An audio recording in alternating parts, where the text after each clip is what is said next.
بسم اللہ الرحمن الرحیم والصلاة والسلام علی رسول اللہ وعلی آلہ وصحبہ اجمعین۔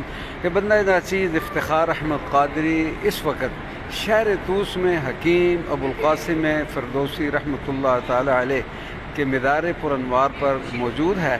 آپ کی تاریخ ولادت 329 ہجری اور آپ کا وصال 411 ہجری بتایا جاتا ہے۔ اس وقت یہ میرے میزبان ہیں عبداللہ نصیری نشتیفانی۔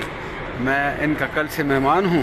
میں ان سے گزارش کرتا ہوں کہ شاہنامہ کے آغاز میں جو حکیم ابو القاسم فردوسی نے حضور نبی کریم صلی اللہ علیہ وسلم کی ستائش میں، نعت میں اور صحابہ کرام کے بارے میں جو ارشاد فرمایا وہ ان کی قرات کرتے ہیں۔ اور بسم اللہ یعنی چند اشعار بعد این ستائش پیغمبر نبی کریم صلی اللہ علیہ وسلم بخون.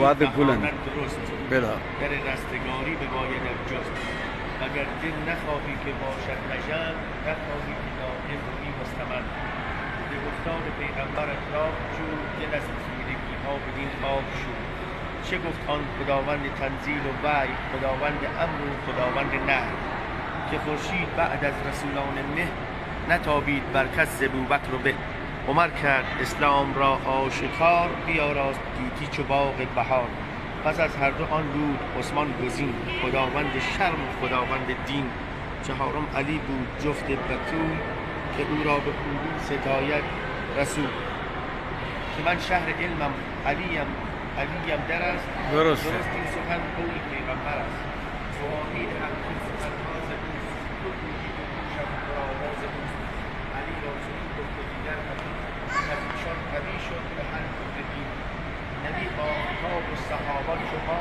به هم بسته یک دیگر راست را منم بنده اهل بیت نبی ستاینده خاک پای وسیع حکیم این جهان را چو دریا نهاد برانگیخته موج از دود موج را چو هفتاد خیلی ممنون آقا، خیلی متشکر خیلی خوب خوندید، خیلی خوب خوندید۔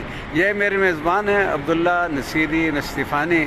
انہوں نے شاہنامہ کے آغاز میں جو حکیم ابو القاسم فردوسی نے نبی کریم صلی اللہ علیہ وسلم کی شان میں اور صحابان کرام کی شان میں جو اشعار بیان فرمائے ہیں وہ انہوں نے تلاوت فرمایا ہیں، انہوں نے قرات فرمایا ہیں۔